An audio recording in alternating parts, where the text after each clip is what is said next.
किसी जंगल में कालू कौवा अपने माता पिता के साथ रहा करता था। कालू कौवा के पिता कड़कनाथ एक बिजनेस किया करते थे। कालू, तुम अब बड़े हो चुके हो। तुम्हें मेरे साथ काम करनी चाहिए, वरना तुम आलसी हो जाओगे। नहीं पापा, मुझे काम करने की क्या जरूरत है, आप तो करते ही हो ना। सुनो जी, रहने दो ना। अगर वो काम नहीं करना चाहता है तो थोड़े दिनों बाद वो खुद ही समझ जाएगा। जब वो अपनी जिम्मेदारियों को समझने लगेगा, फिर हम उसकी एक शादी कर देंगे।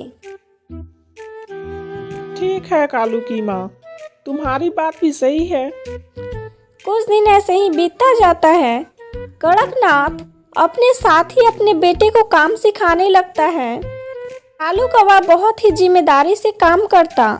यह देखकर उसके माता पिता उससे कहते हैं, बेटा अब तुम बड़े हो चुके हो और अपनी जिम्मेदारी को भी समझने लगे हो। हम तुम्हारे लिए एक अच्छी सी चिड़िया देखकर तुम्हारी शादी करवा देंगे। ठीक है माँ, आप लोगों की जैसी मर्जी, मुझे कोई परेशानी नहीं है। कुछ दिनों बाद कालू कौवा की शादी टूनी नाम की चिड़िया से हो जाती है। टूनी घर आते ही अपने सास ससुर से कहती है, आप लोग मुझे बेटी समझना, कभी भी मुझे बहू मत समझना। मैं आप लोगों को अपने माता पिता जैसा प्यार दूंगी, आपकी सेवा करूंगी। यह सुनकर कालू कौवा के माता पिता बहुत खुश हो जाते हैं।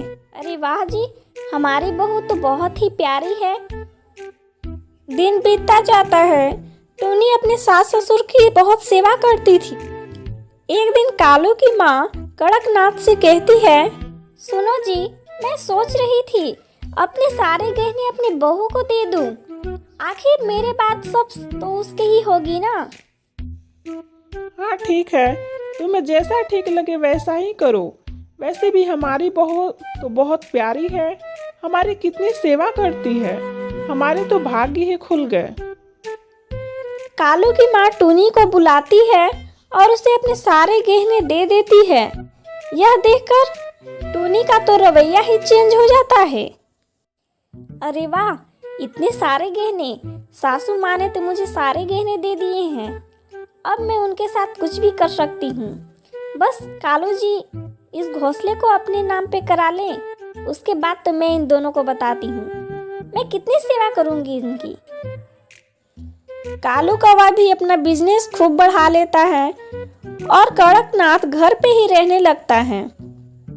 सुनिए जी, क्यों ना इस घोंसले को हम अपने नाम पर करा लें? अब तो इनकी उम्र हो चुकी है ना। हाँ टूनी, तुम बिल्कुल सही कह रही हो। मैं बात करता हूँ अपने माता पिता से। कालू कौवा अपने माता पिता से बात करके घोंसले के कागज पे साइन करवा लेता है। अगली सुबह टूनी अपने सास ससुर से कहती है, आप लोगों ने बहुत आराम कर लिया, अब मैं आराम करूंगी। और आप माँ जी, आप खाना बनाइएगा और पापा जी बर्तन धोएंगे। क्या कह रही हो बहू, तुम हमारे साथ ऐसा क्यों कर रही हो? तुम तो हमें अपने माता पिता जैसा प्यार करती हो ना। हाँ करती थी, लेकिन अब नहीं। आखिर मैं आप लोगों की कितनी सेवा करूंगी। कालू के माता पिता सोचते हैं, घर का सारा गहना और ये घर तो अब इन दोनों के नाम है। अगर हम नहीं काम करेंगे तो ये हमें घर से निकाल देंगे, इसलिए हमें मजबूरी में तो काम करना ही होगा। कालू के माता पिता दिन भर काम करते और टोनी आराम से बैठकर टीवी देखती थी। दिन ऐसे ही बीतता जाता है। टूनी और कालू कौवा अपने माता पिता पर अत्याचार करने लगते हैं। अत्याचार इतना बढ़ जाता है कि दोनों अपने माता पिता को मारने लगते हैं। एक दिन टूनी के पिता बंटी कबूतर आता है। तभी वह टूनी की सास ससुर को घर का सारा काम करते हुए देख लेता है। यह देखकर उसे बहुत गुस्सा आता है और वह टूनी के पास जाता है और कहता है, टूनी, ये सब क्या हो रहा है? तुम अपने सास ससुर के साथ क्या कर रही हो? हमारा भी तो एक भाई है ना, और उसकी भी शादी हो चुकी है। अगर वो मेरे साथ ऐसा करेंगे तो तुम्हें कैसा लगेगा? आज के बाद तुम मेरी बेटी नहीं हो। मुझे तुमसे बिल्कुल भी ऐसी उम्मीद नहीं थी।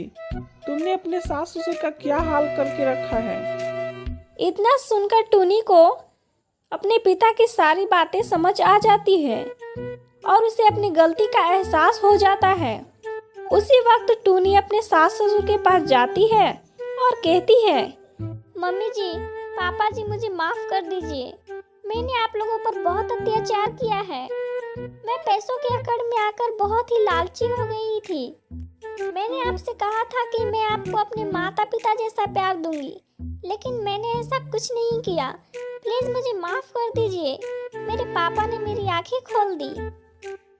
टूनी के सास ससुर टूनी को माफ कर देते हैं और टूनी अपने पति को भी समझाती है।